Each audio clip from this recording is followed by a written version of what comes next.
Hi, hello friends, welcome back to the Prime Content YouTube channel. తెలంగాణలోని రైతు కూలీలకు ప్రభుత్వం భారీ శుభవార్త అయితే చెప్పింది. రైతుల సంక్షేమమే ప్రధానంగా తెలంగాణ ప్రభుత్వం కార్యాచరణ సాగుతోంది.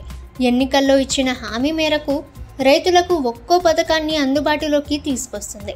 ఇటీవలే రైతు భరోసా పథకం నిధుల పంపిణీని రాష్ట్ర ప్రభుత్వం రికార్డు వ్యవధిలో విజయవంతంగా పూర్తి చేసింది. మొత్తం 69.39 లక్షల మంది రైతులకు గాను 8,744.13 కోట్లను రైతుల ఖాతాల్లో జమ చేసింది రేవంత్ సర్కార్. ఇటీవల 15 ఎకరాలకు పైబడిన రైతులకు కూడా నిధులు విడుదల చేయడంలో రైతు భరోసా నగదు పంపిణీ అయ్యింది. ఇక తాజాగా తెలంగాణ ప్రభుత్వం ఇందిరమ్మ ఆత్మీయ భరోసా పథకం కింద భూమి లేని వ్యవసాయ కూలీలకు సాయం చేసే ప్రక్రియ మొదలుపెట్టింది. అలాగే కౌలు రైతులకు ఆర్థిక సాయాన్ని అందించేందుకు రాష్ట్ర ప్రభుత్వం కసరత్తు చేస్తుంది.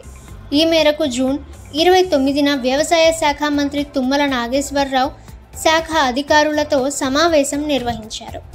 ఇందిరమ్మ ఆత్మీయ భరోసా పథకానికి సంబంధించిన విధి విధానాలను రూపొందించనున్నారు. రాష్ట్రంలోని భూమి లేని రైతు కూలీలకు ఏటా 12,000 రూపాయల ఆర్థిక సాయం చేస్తామని ఎన్నికల సమయంలో కాంగ్రెస్ ఇచ్చిన 6 గ్యారెంటీల్లో పొందుపరిచిన విషయం తెలిసిందే.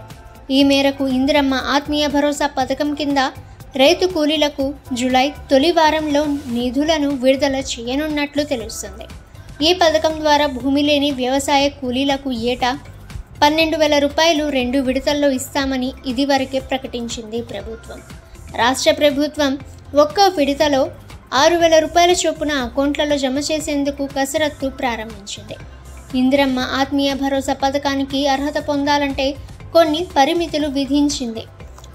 లబ్ధిదారుడు తెలంగాణ రాష్ట్రానికి శాశ్వత నివాసి అయ్యుండాలి, భూమి లేని వ్యవసాయ కూలీ అయ్యుండాలి. మహాత్మాగాంధీ జాతీయ గ్రామీణ ఉపాధి హామీ పథకం కింద 2025-26 ఆర్థిక సంవత్సరంలో కనీసం 20 రోజుల పాటు పనిచేసినట్లు రికార్డు ఉండాలి. అలాగే బ్యాంకు ఖాతా ఆధార్ కార్డుతో లింక్ చేసి ఉండాలి. ఈ అర్హతలు ఉన్నవారు మాత్రమే ఈ పథకం ద్వారా ఆర్థిక సహాయం పొందగలరని అధికారులు స్పష్టం చేశారు. ఓకే ఫ్రెండ్స్, మీకు తెలిసిన రైతులందరికీ కూడా ఈ యొక్క సమాచారాన్ని షేర్ చేయండి. వీడియో నచ్చితే వీడియోని లైక్ చేయండి.